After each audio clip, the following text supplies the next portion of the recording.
الدكتوره طماطم تقولي ايه النهارده في الافتتاح النهارده بتاع منطقه السينما؟ والله أنا الحقيقة سعيدة أن ألاقي مهرجان كل هدفه الأساسي هو الشباب، ويعني بعيدا عن أي مهرجان تاني. المهرجانات التانية بترحب أو بتكرم ناس كتير، بس الشباب بالذات إن احنا نركز عليهم ونظهرهم، نظهر مواهبهم، نظهر أمانيهم، ونركز على إنهم يبقوا هم دول المستقبل لينا. أنا سعيدة الحقيقة بالمهرجان جدا جدا.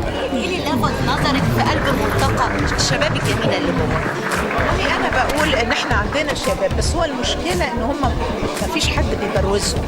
يعني دايما المهرجانات بتركز على الكبار، انما الشباب ما فيش حد بيبروزهم، ما فيش برامج تبروزهم.